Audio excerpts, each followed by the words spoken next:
Welcome to my review of Shadow of the Colossus.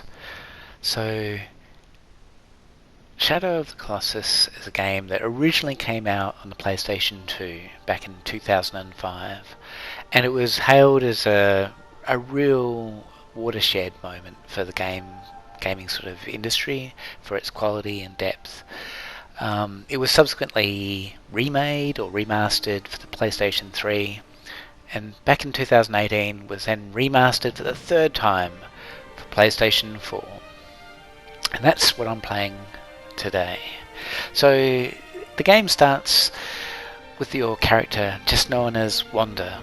Kind of a little bit of a strange name, not sure if it's meant to mean anything, but he's travelling into the Forbidden Lands on a mission. And that mission is to resurrect Mono. Also an odd name. We don't know who she is, how she died, other than she was sacrificed, because she was cursed. And Wanda makes a deal with Dorman, a mysterious demon from a different realm who is trapped inside the Forbidden Lands, where he is told that he must defeat the 16 Colossi that inhabit this land. And if he does this, of course, she will be resurrected. Let's run through the dynamics of Shadow of the Colossus. Number one, you need to locate the Colossus. So that's done using your magical sword, which for some strange reason only works in sunlight. Number two, you need to ride there. And this takes a long time, and you'll be riding a lot. Number three, enjoy the cutscene. It's wonderful. You get to enjoy being introduced to the Colossus in a very cinematic way. And cut. Number four, you need to attract the attention of the Colossus. Most of them are just happily minding their own business until you attack them. Others are a little bit more disgruntled right off the bat. Number five, find your tactic in fighting it. Sometimes this is using your magic sword to locate the weak spots of the Colossus, or the particular tricks that you need to use. Oh, and avoid getting squashed.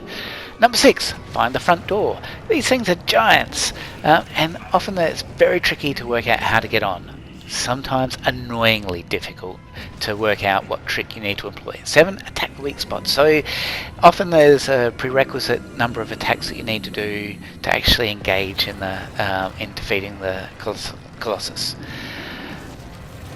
Normally these are pretty well telegraphed. Number 8, climb. These things are huge and they're a little bit hairy for the most part, and that's really good for climbing and holding on to things. So once we've located the main strong point, attack it. Not that difficult. And they don't seem to like it, so number 10 is hold on for dear life, because they will try to shake you off. And this is all about managing your stamina, your holding strength, which is a little circular status bar on the bottom right. Once that gets down to 0, you'll fall off. And at the end, just keep at it. Because it really is that simple. And then scratch one Colossus.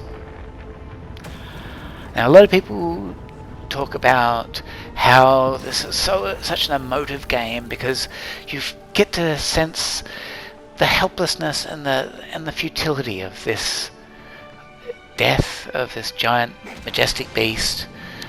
To be honest, I kind of felt towards, at least after maybe the second or third time, I just didn't care. That's most probably me just being heartless. You return to the temple, and, well, she's not alive yet, but that's because you've only destroyed one of the Colossus. Oh, very dramatic organ playing. And finally, 1 out of 16 done, rinse and repeat. And that's pretty much the whole story. There is almost no other story in this game. It's just these 16 beasts that you have to work out, and that they are puzzles for the most part, and that there are lots of hints that are given to you. Some of them are helpful, some of them are not. The world itself, though, is essentially empty apart from these colossi. I mean, and they're scattered around, and actually one of the really annoying things is trying to work out your path to get there, because often your little magical sword is prone to send you down a dead end, because it's really only sending you, giving you a broad direction. There are these sort of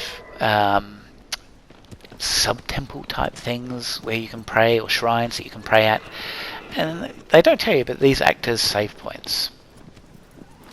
But the game is, apart from attacking the colossi, is a lot of doing this, riding around and enjoying, I guess, the majestic scenery. And let's be frank, it is well done. It's kudos to them, to both the original developers and Bluepoint, who made it. Remade it subsequently. They did a good job. By the way, the original developers, Team Eco, were the same developers for The Last Guardian, which I've also reviewed and also had some significant problems with. But I guess it has a Zen-like quality of just writing, sort of similar to Red Dead Redemption 2. But this kind of sums up my feeling of the game. The whole controls and the way you do things just are clunky. Look, in some ways, as I said, it is a good remaster, and there are some definitely beautiful graphics in there, and some really nice designs for the colossi. And look, I enjoy the fact that it is about a 6 to 10 hour game, and best of all, it was free on PlayStation Plus. However, in another way, this is like a 15-year-old game, and it kind of feels like that. The controls and the camera are really ridiculous. The horse control is pathetic, and it does end up being quite repetitive. I mean, there's not a whole heap to do, and you don't learn anything about the characters or their stories. And there's inconsistencies in the difficulty of some of these colossi. And at the end of the day, I just didn't really find it that fun. So overall, look, this is a brilliant technical demonstrator. I'd only give it a 7.3. It really was a colossal case of the overrateds.